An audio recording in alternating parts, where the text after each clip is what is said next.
Alright, so I'm here in my room. I've got my computer turned on in front of me. I've got my microphone set up. There's my notepad open to my podcast, It's Time to Rewind. Looks like they're on the 37th scene of Memento that starts in color at 77 minutes and 46 seconds, with Natalie leading Leonard into her house as she briefly tidies up the mess around her, and ends at 81 minutes and 37 seconds with Natalie entering the room and closing the curtains. There's also a Skype window open. Oh, wait, hang on.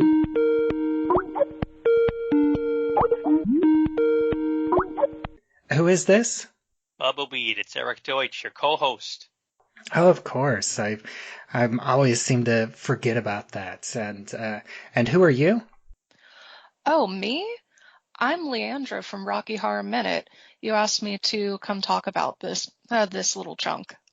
Oh, of course. Well, welcome to the show. It's good to have you back on. It doesn't seem like that long ago. I just had you on talking about Once More with Feeling, which was a fun conversation. Oh, that was fun. I do love Buffy. This is very different from Buffy. Here. At least the musical episode, that's for sure. Yes. But listeners know that I usually ask people about Memento, but I'm going to save that for a week. So I think I'm ready to just jump straight into today's scene. And this has, Natalie leading Leonard into her house and letting him know that he can stay for a couple days. And I think it's kind of funny that we kind of gets the state of her house as she picks up some loose papers and reveals like a plate with a half-eaten apple. And even though we have seen Natalie's house, but Eric, correct me if I'm wrong, but I in the previous scenes I got the impression that it was untidy, but not this messy. Yeah, it's definitely been untidy. I don't know that there was rotting food lying around.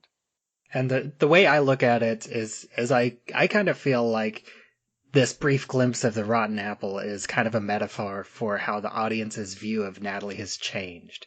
Because that's, now we know Natalie to be kind of a more rotten character. And seeing her place in this state of disarray kind of reflects that. What do you think? Do you think I'm out on a limb there? I don't think so. I think that very much kind of tracks with how we're supposed to be feeling. If you're just looking at this bit, though, like, Natalie in this is just super kind. She's not suspicious at all. She's just the sweetest person, and it's so great that Leonard has this person in their corner. So I love that without reminding the audience with words that Natalie is rotten, we have this very quick little, by the way, there's rotten food around here. This is not somebody who is necessarily good for Leonard. Yeah, I think that this is a Chris Nolan movie, Bubbawheat, and I don't think you can look too much into it at all. Yeah, I can agree with that. And the other thing that I noticed is, the top piece of the paper, we can see it's kind of at an angle and it goes by pretty quickly, but it's your real estate guide. Do you think that is purposeful? Like, does that kind of clue that maybe Natalie and Jimmy were looking for a new place to live? Or, I don't know, do you think that was just coincidence that it's just happened to be the top page of the loose papers that they used? Unlike the rotten apple thing, I think that this is one of those instances where a cigar is just a cigar. I could go either way on this one. Yeah, I was kind of thinking about it. Maybe you could read something into it, but yeah, I couldn't. Nothing really jumped out at me as something important that tied to her character or her motivations at this point. And I do love that we get another minute of this. I think in the color scenes, especially around this time, we get a lot more clueless Leonard. Well, I was going to say, it's funny you say that because my first note for this scene is that Natalie says, "How long do you think it's going to take you?" And Leonard acts very confused, like he doesn't know what she's talking about. And his whole entire life is, "I'm going to find my wife's killer." So why is he so confused by her asking him this question? I mean, there's nothing else anyone would ever ask him at this point in time in his life of what that means. How long do you think it's going to take you? I'm not sure exactly what this says about Leonard's state of mind at this point, because I do feel like, especially for these next 4 weeks or so, we get a lot. We kind of get a return of the clueless Leonard that we kind of got mostly at the beginning of the movie. We definitely have moments of Leonard kind of losing track of what he's doing momentarily, but I kind of feel like he always has some sort of purpose in mind in whatever he's doing. And of course, I would like to think that if somebody said, "How long do you think this will take?" I wouldn't immediately know that they were referring to my one and only purpose. Maybe this was Leonard kind of asking what she means because he doesn't remember how much she already knows. Mm-hmm. And then after that, we get this, the return of this police file, this, giant dossier with all the, redacted moments and the pages of conclusions. And he pulls it out of this blue duffel bag. And this is something that I noticed that I feel like it hasn't come into play since the very beginning in the black and white scenes, that we see it sitting in the chair.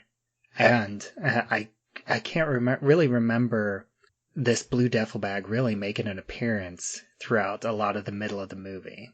Yeah, I mean, he's carrying the file around with him, all rubber banded up. I don't recall the bag. I mean, it might be just something also that's just a mundane duffel bag. Maybe we just never paid attention to it. But I'm trying to remember, has there really been a scene where he's not in his hotel room where he has brought the file with him up until this point? I don't think there is. Yeah, I think the only time that we've seen it is in the black and white scenes in the hotel room and whenever he's here at Natalie's. Okay, yeah, that's why I can't remember it since I'm not the black and white scenes co-host. Okay. But yeah, other than that, it doesn't really come into play very much. And we do get this kind of great transition. Well, not great from Leonard's perspective, but we get another perspective of this flashback. And this is like really the, I think, most complete view of this flashback that we get in this entire movie. Leandra, what do you think about this? Like this flashback, like what do you pull from it? I think that the flashback has a lot more information than Leonard even remembers. It's not necessarily from his point of view, but after we see the flashback, he says there had to be a second man, and to me, this was a good opportunity to see that Leonard's memory is very much one that can be changed. There's it's open to suggestion. Yeah, I agree with that to a certain extent, although I do feel like he does hit a lot of the exact same beats that we have seen throughout this movie. Like it does start with him feeling the pillow and noticing that the pillow's cold. And we get this, this exact same shot of these 3 items that come up again whenever he hires the escort. The book, the alarm clock. Well, I guess just those 2 items. Yeah, we don't see the teddy bear here, right? Right. And then also, like, whenever he comes in and, well, first we see him go to his closet and get his gun. And I think it's very telling with this memory, because he seems very unconfident at handling the gun. And yet, as we've seen him throughout this movie, we only see him handle a gun a couple times, but he seems a lot more confident to me. Like, do either of you agree with that? I definitely do. And it kind of speaks to there being muscle memory instead of it being something that he needs to actively think about now. Yeah, I mean, he's fumbling with this gun. He definitely loses several precious seconds here, like, fumphering around with this thing to make sure that he's got it ready to be used. Mm-hmm. And then whenever he does open the door and he sees this assailant in this white ski mask, and we do get, we've only seen it in like a couple frames in very quick flashes, but they have been like the exact same couple frames, and they have been exactly the same as we see here, at least as far as I can tell. And then only this time we get a little bit more. We see that, he shoots the guy, and then we just get a very brief glimpse, mostly in the mirror, of this second assailant, which is, he's dressed very similarly with this black jacket and the same kind of white ski mask, except the second one is wearing a black baseball cap. And then he pushes him into the mirror, and then we get this overhead shot, which is, strange. It's like oddly beautiful, with the way that they're framed. It's like tragically beautiful, you might say, with his wife facing one direction, covered in this translucent shower curtain, and they're almost like in kind of a yin-yang pattern. They're face to face, but their bodies are pointed in opposite directions. And then this bright red blood is basically leaking from his head, kind of representing his memory leaking out of his brain. Yeah, and two points to that. One, also similar to the blood we see leaking in the opening shot of the movie after he has shot Teddy. And two, I until you just said the use of the term yin-yang, I didn't even think about this, but the bathroom floor tile has a few random black tiles there, where if you look sort of at one of the black tiles next to one of the white tiles, it has a bit of a yin-yang vibe. Oh, I can see that. Yeah. Mm-hmm. Yeah, and that's... And we also get a look, even though we don't really see... Like, he doesn't have any tattoos on his back. All of his tattoos are on his chest, but this is a tattoo-less, shirtless Guy Pearce. Yeah, tattoos on his back wouldn't help him too much, even in his current state. Have to, right. It's tough, craning the neck, looking in the mirror, and then reading it backwards. I'm sure that if he continues having to write rules on himself, at some point he's going to have to go, hey, can you write one backwards on my back so that when I look at it in the mirror, I can read it? Yeah, I know from personal experience. I have tattoos on my upper back, and I can go weeks without ever looking at them. When the flashback ends and he starts talking about how no one believes that the cops didn't believe that there was a second shooter, I guess I'm confused why the cops would not believe there wasn't a second shooter. If the first person is lying there dead, he's lying there knocked out cold. Catherine is lying there dead as well. I guess their thinking is that there was a struggle, that he was slammed into the window, into the mirror, and then shot the assailant, or he shot the assailant and the assailant had enough strength still to slam him into the mirror. We're never going to get the details, but it's unclear why the police would just flat out say we don't believe there was no way there was a second person. Well, and I think it's weird too, because Leonard, in his description, he mentions a sap. Right. Basically a club that had his blood on it. But in the memory, we don't see any sap. Like, we don't see him getting hit with anything. We just see him getting shoved into the mirror. And the mirror is what causes the brain injury. And I guess that was what I was kind of referring to initially when I'm trying to describe that Leonard has a different opinion of the facts, and over time it hasn't fully stayed in line with reality. So it could be that there was a sap. It could be that that is just something that Leonard added to the narrative to make it make more sense to him. Or the other way to look at it is maybe the second assailant is something that Teddy planted in his mind in order to have this, in order to, push Leonard into being this, memoryless accomplice. Yeah. I had that same exact thought. Was there no second assailant? And Teddy came up with the whole thing. I had the same exact thought. Yeah. Because, this whole movie is about how fallible memory is. And especially how similarly the two of them look. Yes. One just has a baseball cap. Yes. And he's so hell-bent on there being a second person. It allows, if there was only one person and he remembers shooting and killing that one person, then the murder is solved and he has no purpose. If there is a second person out there that was a part of it, then there's still a John G for him to find. So also, so his whole life purpose, his whole quest is meaningless if there isn't a second person to track down.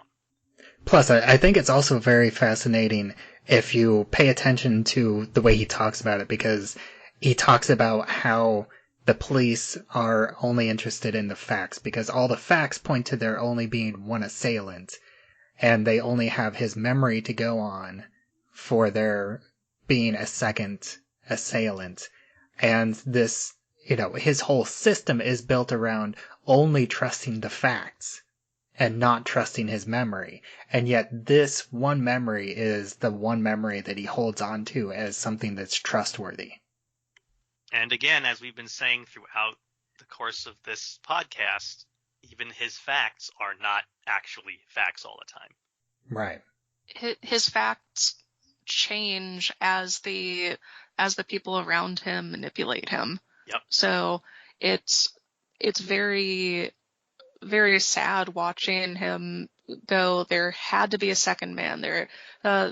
Natalie is clearly a great person who I can trust, and just all of these things that he has written down that he considers to be things that he can keep as truth because they're in his writing, but they're not true. Like, why do you think Natalie is being so accommodating and nice to Leonard? Like, do you think that she already has the plan that she eventually puts into place? Do you think she already has this plan in her mind, and this is just step one of the next 5 steps? Because I know whenever she leaves, she says that she's going to work, but she just came from work. Like, she met him at the bar and then brought him home from the bar. So, like, where do you think that she's actually going? I think that Natalie is incredibly manipulative and just the biggest schemer. And as soon as she kind of wraps her mind around the situation, she goes immediately to, how can I profit from this? Yeah. I don't think that she quite has her full plan in place just yet, because she still is, as we'll find out in the next couple of weeks, she still is just meeting him. I don't know that she's fully figured it out yet, but I think at the very least, because of the clothes that he's wearing and because of the car that he's driving, and because she now knows, okay, this guy has no memory, so he doesn't know why he's wearing these clothes and driving this car, I need to find out what's going on. And so if he really isn't going to remember what the things that we speak about, I can spend time with him, and I can probably get from him maybe at least some kind of details. Somehow I could buy myself some time until I can figure out why he's wearing those clothes and why he's driving that car. Yeah, honestly, I think it's possible. I think we might have talked about this, I think it was just last week, in terms of, the show's timeline, that, she might be leaving to go to that abandoned building that she is aware of to see what she can find there, and or she's going to meet with Dodd. Both definitely possibilities. Mm-hmm. But then as she leaves, we get to see this Polaroid of Natalie that we've seen throughout the movie, and we get to see the moment which it was taken. And I think it does, I like how it is set up, because it doesn't feel set up. It does feel like a candid moment. Yeah, it does, but it's also a terrible photo, which we know because we've been seeing this photo throughout the movie, and I just don't know why he doesn't take one of her like he does of other things and other people. His photo of Teddy is, well, it's a very goofy photo, but you can clearly see his face looking straight into the camera. I mean, this is a terrible photo as far as actually really knowing what this person looks like.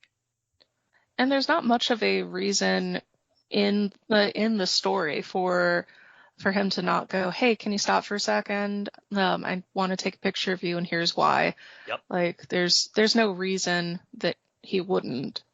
Other than, stylistically, we get a very stylized Polaroid rather than, just a whole bunch of headshots. Right. Yeah. It makes the Polaroids more visually interesting than that. And, Ted even points it out as, I forget the name of the photographer, but he calls him, by the name of a famous photographer. Oh, Annie Leibovitz. Yeah, Leibovitz. And I think it's also notable that we can see how quickly Natalie has adapted to his condition, because she doesn't need any prompting to remind Leonard of what her name is, because she already has figured out how his condition works and probably realizes that he doesn't know what her name is at this point. There's even a chance that on the drive over to the house, she had to go through that a couple of times. So now she's like, oh, okay, this is just the thing I have to do every several seconds. Yeah, and then we get another moment of Leonard being alone in Natalie's house. And this is kind of another side of Leonard that we haven't really seen throughout this movie. And I do kind of love that Natalie's TV is very old-fashioned as well. It's like a 70s style TV with the knobs and like the big remote that only has like 2 buttons or like 4 buttons. And Leonard is just kind of slumping back. He looks very schlubby in this pose as he's flipping through the channels until he sees his tattoo, this Remember Sammy Jenkins. And then we get this very important memory flash of this insulin needle. And we can only see the hands and a white shirt. But I think it is pretty clear that this is Leonard's hands and Leonard's wife's shirt that we can see in the background. Do you agree with that, or do either of you think that this is like Sammy? I think of this as kind of a first fragment that makes you go, oh, I think I know what happened, but you don't get the full kind of heartbreak of the reality until later, of course. Yeah, because this is in terms of the movie, this is before we get the full the conclusion of the Sammy Jenkins story. Yes. We've only heard bits and pieces. So I quickly went back and I looked at, or actually I guess looked forward, I should say, based on our, at the scene when we see what happens in the end with Sammy and his wife, and she is not wearing a white shirt. She's wearing a shirt that has she's wearing a flowered it's got patterns shirt on it. So a flowered dress. Yeah. So it is definitely not a reference to the Sammy Jenkins scene. So that means it's got to be. And I didn't go back myself, but I like in this scenes where Leonard remembers his wife and him pinching her. I'm fairly certain that she's wearing a white shirt. Yeah. I'm not sure if it's it's possible that she was wearing more of a cami, like a spaghetti strap, where this is her wearing like a white t-shirt. But I'm fairly certain that, in the flashback, she was wearing a white shirt. I mean, not only that, just, we went from a close-up of his hand, remember Sammy Jenkins, to a close-up of a hand. And so, sure, you could argue because we see the name Sammy Jenkins, we're cutting quickly to Sammy's hand, but it's also we're looking at Leonard's hand, though. So I think it makes more sense that it's Leonard's hand we're seeing in the quick cut. And I do think that, we do get close-ups of his hands in other shots, and I think the nails match up because, Guy Pearce, I think, is likely a nail biter. He has very, very short fingernails where, they're below the skin. Like, we can see the skin past the nail, which I think is... It reminds me of Lord of the Rings, and Elijah Wood has very similar fingernails, and in those commentary he talks about being a nail biter, and that's why he has these very, very short fingernails. I think it's not a big stretch to think that these are Leonard's hands that we're seeing, and that it is Leonard's wife in the background, even though it is an extremely quick shot, and it's something that you wouldn't think about. And, just watching it the first time, I think it is meant to invoke Sammy Jenkins. And, it makes you think that it is supposed to be Sammy Jenkins, just, him as the insurance investigator seeing Sammy give his wife the insulin injections. Yeah, with all the nervousness that Leonard must carry around with him based on his condition, he's definitely a chronic nail biter. I agree. And then, after he has this, quick flashback, and he immediately turns off the TV and tosses the remote control aside, because that definitely has this air of learned behavior, habitual behavior, that he sees the tattoo and that kind of triggers him to turn off the TV. It's almost muscle memory at that point. Right. Yeah, because that literally is how he has to learn new things, after his incident. And then, we get him, then he goes back to flipping through the file, because that's really the only other thing that he has available to him to do at this point. And then Natalie comes in and closes the curtains, just like we saw at the beginning of last week's scene. Yeah, to the thing you said before, how he looks so schlubby. He's all slumped in the couch when he's trying to watch TV, and he just can't do it. And as soon as he gets to the file, he immediately is, invigorated. Mm-hmm. And then that wraps up my notes for this scene. Do either of you have anything else for this scene? I have just one, and it's not even really part of this scene. It's just a random thought I had from when he took the picture of Natalie and how he has a photo of Teddy. Why doesn't he ever take a photo, or if he does, why don't we ever see it, of Bert? He interacts with Bert throughout, a bunch of times throughout the movie. When he talks to him, at one point he says, we've discussed this before. Bert's like, yeah, I talk to you almost every day. And he never takes a picture of Bert. And I don't know if that's just an oversight, if it's something that, isn't necessary for the economy of the movie. But just if you're talking about in a real world explanation, you would think he would have a photo of Bert. Well, I think during each of their interactions, he's probably surprised that they've interacted a bunch of times, because he takes a picture of the discount inn, and then Bert is just a worker. And then probably, in the moment, he just thinks, he doesn't need to take a picture because it's probably going to be a different person the next time he sees him, even though it is almost always Bert. But I think during, each individual moment, he never thinks that, it's always going to be Bert, and I'm going to be interacting with him many times. He probably thinks that it's all just short term, and this is just somebody that's working the front counter. And so he doesn't need to take a picture because he has a picture of the motel itself. All right. It's like Bert has NPC energy And he just knows it. He's like, I'm never going to have to care about Bert. Yeah, that's kind of how I look at it. But I think that wraps up this scene. And Leandra, thank you for joining us for these next few weeks. And for anybody that hasn't listened to us talk about Buffy, why don't you go ahead and take a moment to let them know where else they can find you online? Well, you can, of course, find me on that wonderful Buffy episode that I was on. But if you want to hear my podcast, Rocky Horror Minute, you can go search that up any place you get your podcasts, or just go to rockyhorrorminute.com. And as always, Eric, thank you for joining me as my co-host for half of this season through the color scenes. Happy to be here as always. And as always, I'm your host, Bubbawheat, and you can find me on Twitter where I'm at Bubbawheat. You can find this show, It's Time to Rewind, on any podcatcher out there. We also have a Facebook group, It's Time to Rewind, a time loop group.